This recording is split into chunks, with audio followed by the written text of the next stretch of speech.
লাখো মানুষের ভালোবাসায় চিরনিদ্রা আইনজীবী সাইফুল, আদালতে কর্মবিরতি, জড়িতদের বিচারের আশ্বাস উপদেষ্টার।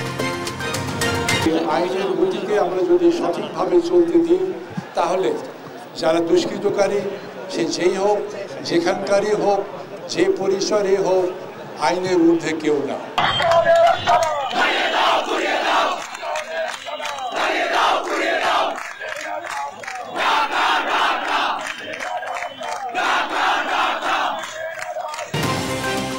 আইনজীবী সাইফুল হত্যায় বিক্ষোভে উত্তাল সারা দেশ, হত্যাকারীদের দ্রুত আইনের আওতায় আনা সহ ইসকো নিষিদ্ধের দাবি। ইসকো নিষিদ্ধ চেয়ে হাইকোর্টের রিট, চট্টগ্রাম ও রংপুরে জরুরি অবস্থা জারির আবেদন, সরকারের পদক্ষেপ জানতে চান আদালত। চলমান পরিস্থিতি নিয়ে উদ্বিগ্ন বিএনপি, প্রধান উপদেষ্টার সঙ্গে সাক্ষাৎ শেষে মির্জা ফখরুল জাতীয় ঐক্য বজায় রাখার আহ্বান ডক্টর ইউনূসের। এবং মনোনয়ন বাণিজ্য সহ নির্বাচনী অনিয়ম বন্ধের সংস্কার জরুরি বললেন কমিশন প্রধান। ক্ষুদ্র নৃগোষ্ঠীর জন্য আসন সংরক্ষণ সহ নানা প্রস্তাব। সংবাদ রাতে দেখছিলেন একেএসটিএম টিভির সংবাদ শিরোনাম, সঙ্গে আছি আমি শারমিন ন্যান্সি।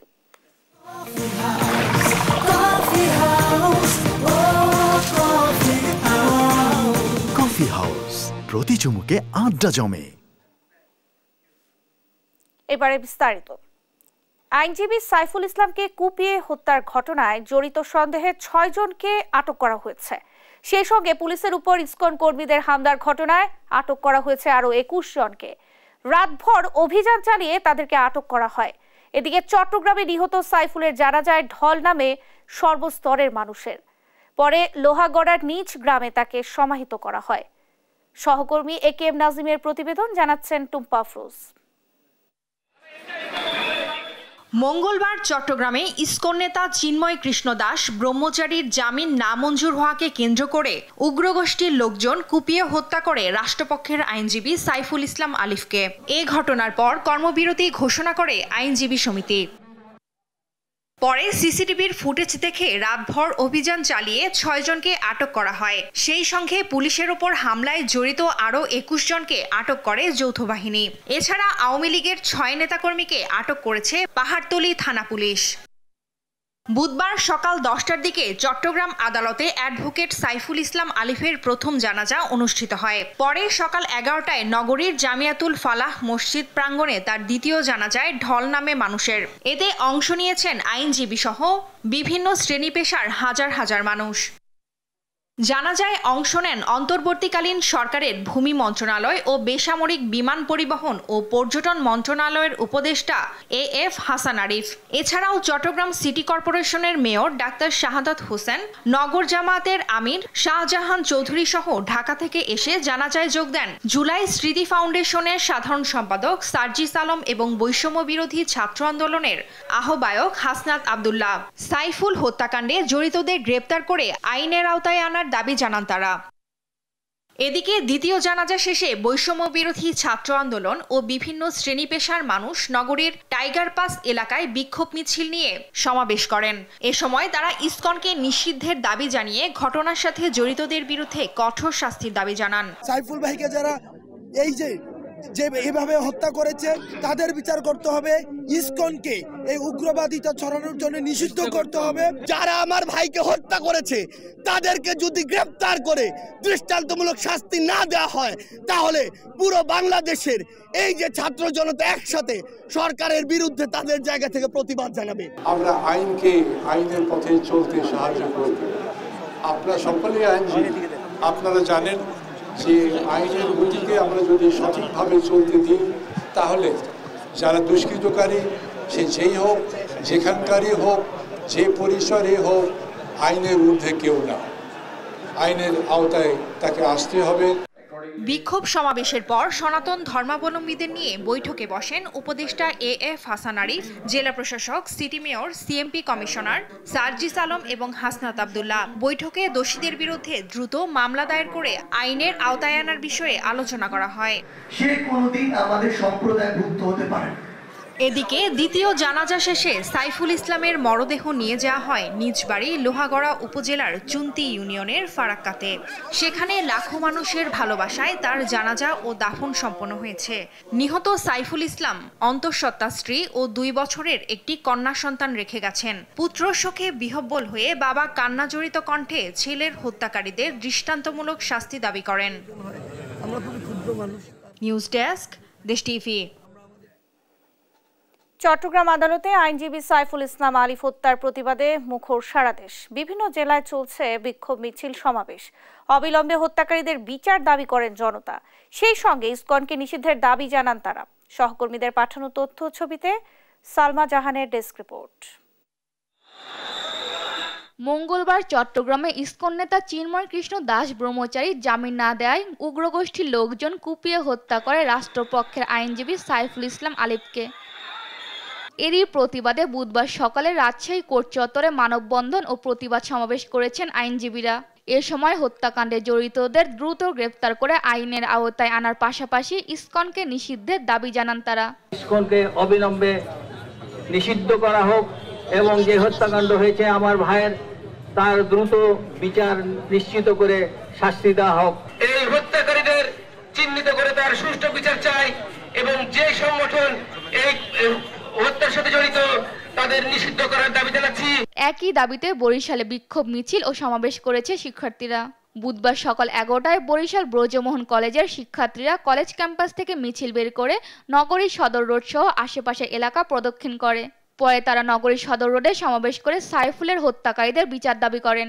আমাদের হিন্দু মুসলমান ভাই বোনদের মধ্যে যে ভ্রাতৃত্ববন্ধ রয়েছে সেখানে তিনি সাম্প্রদায়িক দাঙ্গা লাগানোর চেষ্টা করতেছেন। আমরা এর তীব্র নিন্দা ও প্রতিবাদ জানাই। আমরা এর বিচার চাই। অবিলম্বে ইসলাম সংগঠন বাংলাদেশ থেকে নির্মূল করা হবে।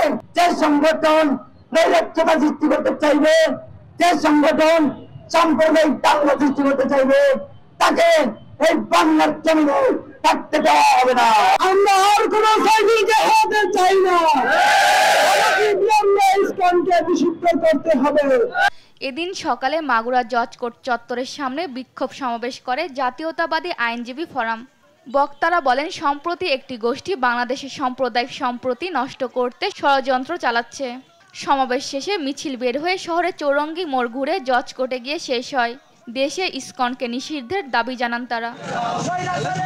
আইনজীবীকে হত্যার প্রতিবাদে নাটোরে মানববন্ধন করেছেন জেলা আইনজীবী ফোরাম। দুপুরে আইনজীবী সমিতির নতুন ভবনের সামনে এ কর্মসূচি পালন করা হয়। আইনজীবী সাইফুল হত্যার প্রতিবাদ ও ইসকন নিষিদ্ধের দাবিতে ময়মনসিংহেও বিক্ষোভ মিছিল সমাবেশ করেছে ইসলামী ছাত্র শিবির। সালমা জাহান, নিউজ ডেস্ক, দেশ টিভি। উগ্রবাদী সংগঠন ইসকনকে নিষিদ্ধ এবং প্রোপাগান্ডা বন্ধের দাবি জানিয়েছে বৈষম্য বিরোধী ছাত্র আন্দোলন। বুধবার দুপুরে কেন্দ্রীয় শহীদ মিনারে আয়োজিত দোয়া ও সম্প্রীতি সমাবেশে দাবি জানায় সমন্বয়করা। তারা বলেন, সবাই ঐক্যবদ্ধ হয়ে দেশ বিরোধী সব ষড়যন্ত্র রুখে দিতে হবে। ভারতীয় যে আগ্রাসন চলছে তা অচিরে বন্ধ করতে হবে। চিন্ময় দাসকে গ্রেফতারের পর থেকে আওয়ামী লীগের প্রেতাত্মারা দেশে সাম্প্রদায়িক দাঙ্গা লাগানোর অপচেষ্টা চালিয়ে যাচ্ছে বলেও অভিযোগ করেন বক্তারা। দেশের গোয়েন্দা সংস্থা আরও সতর্ক থাকার আহ্বান জানিয়ে উস্কানিমূলক কর্মকাণ্ডে না জড়াতে সবার প্রতি আহ্বান জানান তারা। এ সময় চট্টগ্রামে ইসকনের সমর্থকদের হামলায় নিহত অ্যাডভোকেট সাইফুল ইসলাম আলিফের জন্য দোয়া করা হয়।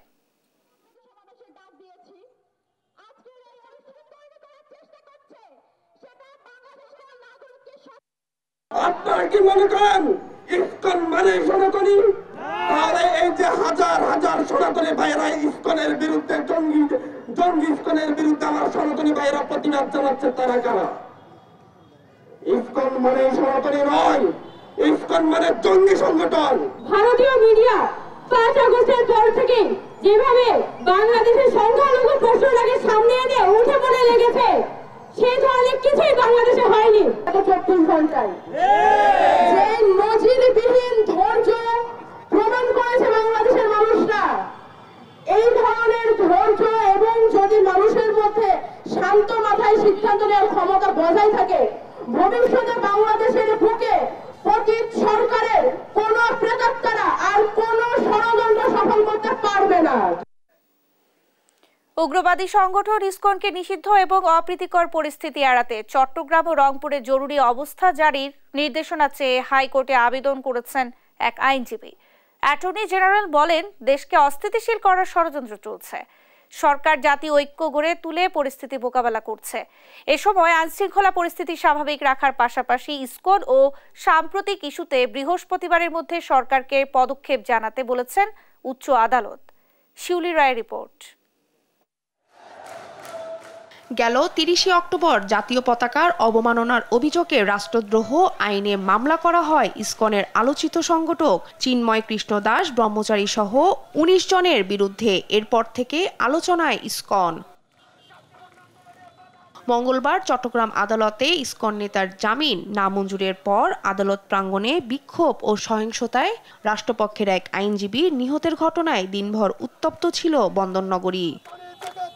এই ঘটনায় ইসকন নিষিদ্ধ চেয়ে এবং যে কোনো অপ্রীতিকর পরিস্থিতি এড়াতে চট্টগ্রাম ও রংপুরে জরুরি অবস্থা জারির নির্দেশনা চেয়ে হাইকোর্টে আবেদন করেন এক আইনজীবী। বিষয়টি স্পর্শকাতর হয়, সরকার কি সিদ্ধান্ত নেয় তার জন্য অপেক্ষা করতে হবে।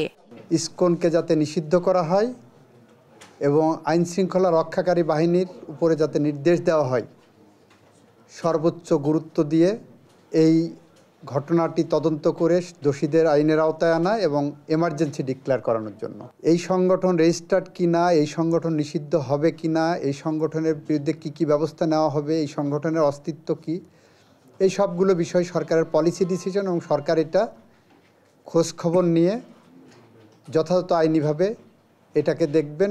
আইনজীবীর মৃত্যুর বিষয়ে অ্যাটর্নি জেনারেল বলেন, একজন আইনজীবী মারা গেলে হৃদয়ে রক্তক্ষরণ হওয়াটাই স্বাভাবিক। তার হৃদয়ে যে রক্তক্ষরণ হচ্ছে, এই রক্তক্ষরণ বাংলাদেশের 18 কোটি মানুষের হৃদয়েই হচ্ছে।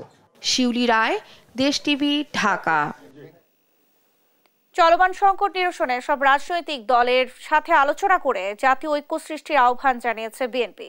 প্রধান উপদেষ্টার সাথে 1 ঘণ্টার বৈঠক শেষে কথা জানান দলটির মহাসচিব মির্জা ফখরুল ইসলাম আলমগীর। বলেন, দেশে যাতে বিভাজনের সৃষ্টি না হয় সেদিকে সজাগ থাকতে ডক্টর ইউনূসের প্রতি আহ্বানও জানিয়েছে বিএনপি। বিগত সময়ের সব নির্বাচনে ফ্যাসিবাদের দোসররা জোর করে ক্ষমতায় এসেছে অভিযোগ করে পৌরসভা ও সিটি কর্পোরেশনের মতো ইউনিয়ন পরিষদ ভেঙে দেওয়ার কথা বলেছেন ফখরুল। প্রয়োজনীয় সংস্কার শেষে নির্বাচনের রোডম্যাপ দিতে অন্তর্বর্তীকালীন সরকারকে আহ্বান জানিয়েছে বিএনপি। এদিকে প্রধান উপদেষ্টার প্রেস সেক্রেটারি জানান, জাতীয় ঐক্যের মাধ্যমে সংকট সমাধানের পাশাপাশি সবাইকে শান্ত থাকার আহ্বান জানিয়েছেন প্রধান উপদেষ্টা ডক্টর মোহাম্মদ ইউনূস।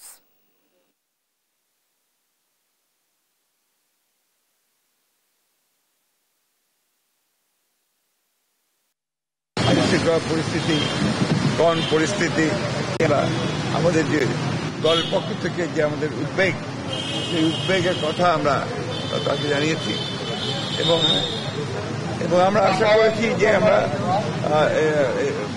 প্রধান উপদেষ্টা তিনি তার পরিষদ নিয়ে অতি দ্রুত এই বিষয়গুলোর শান্তিপূর্ণ সমাধানের ব্যবস্থা করবেন।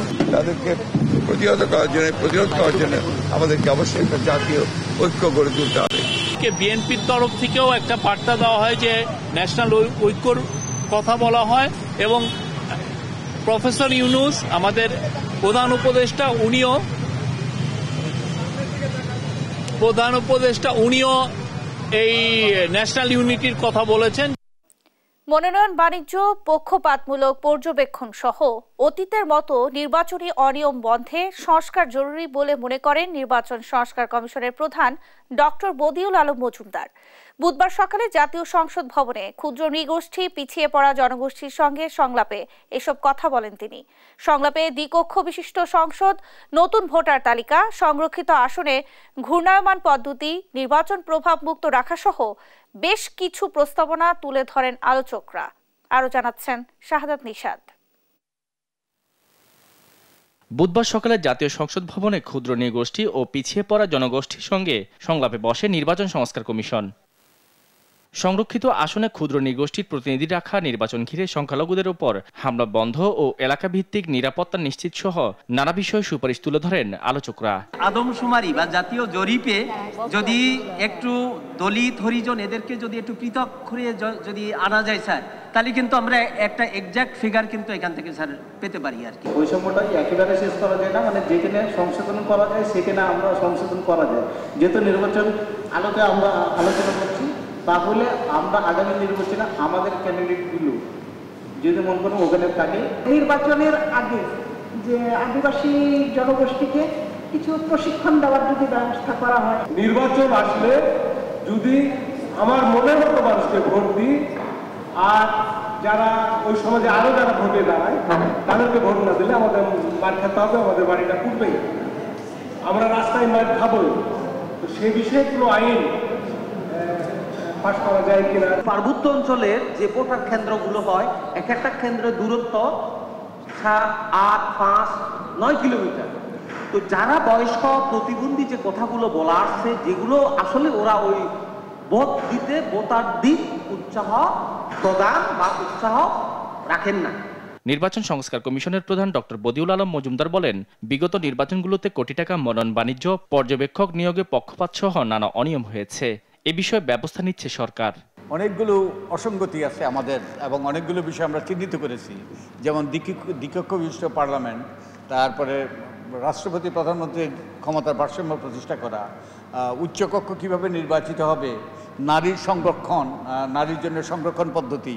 আমরা সুপারিশ দিচ্ছি, এখনও আমাদের সুপারিশ চূড়ান্ত হয়নি, তাই আমরা ওনাদের বিভিন্ন কথা শুনেছি। একটা কথা তো সুস্পষ্টভাবে এসছে যে সমাজে যেন কোনো বৈষম্য না থাকে। সুশাসন নিশ্চিতে বিচারহীনতার সংস্কৃতি থেকে বের হয়ে আসা জরুরি বলেও মত দেন বদিউল আলম মজুমদার। শাহাদাত নিশাদ, দেশ টিভি, ঢাকা।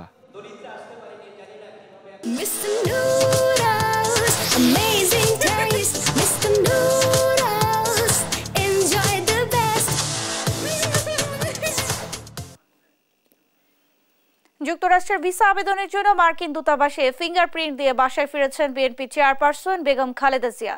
বুধবার দুপুরে গুলশানের বাসভবন থেকে মার্কিন দূতাবাসে যান খালেদা জিয়া। এরপর সেখানে তার ফিঙ্গারপ্রিন্ট নেওয়া হয়। জানা গেছে, ফিঙ্গারপ্রিন্ট দেওয়ার সময় ভারপ্রাপ্ত মার্কিন রাষ্ট্রদূতের সঙ্গে সৌজন্য সাক্ষাৎ করেন খালেদা জিয়া। পরে বিকেল 3:15টার দিকে গুলশানের বাসায় পৌঁছান তিনি। বিশেষায়িত চিকিৎসার জন্য ৭৯ বছর বয়সী সাবেক প্রধানমন্ত্রীকে বিদেশে পাঠানোর ব্যবস্থা নেওয়া হচ্ছে। আগামী মাসের শুরুতে যুক্তরাজ্যে যাওয়ার কথা রয়েছে। সেখান থেকে যুক্তরাষ্ট্র বা জার্মানিতে উন্নত চিকিৎসার জন্য যেতে পারেন Khaleda Zia. Liver cirrhosis, heart, ফুসফুস, কিডনি এবং চোখের সমস্যা সহ নানা গুরুতর সমস্যায় ভুগছেন বিএনপি চেয়ারপারসন।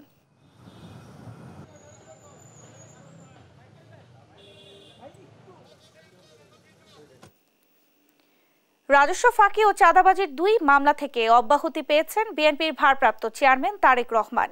2008 সালে 26 লাখ টাকা কর ফাঁকির অভিযোগে এই মামলা করে দুর্নীতি দমন কমিশন।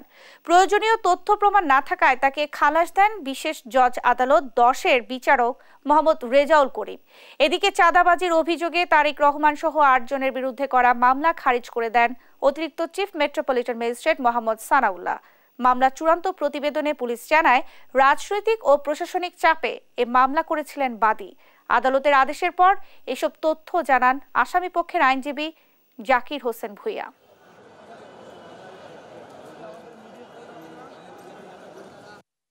উনার বিরুদ্ধে যে 26 লক্ষ টাকা উনি কর প্রদান করেন নাই, এই মর্মে তৎকালীন সময়ে দুদকের ইন্ধনে এনবিআর মামলাটি দায়ের করে, এবং সেই মামলা যেহেতু মিথ্যা বানোয়াট কল্প কাহিনী ছিল, সেই মামলায় অধ্যকার বিজ্ঞ আদালত বিশেষ জজ 10 থেকে উনাকে ওই মামলা খালাস প্রদান করা হয়।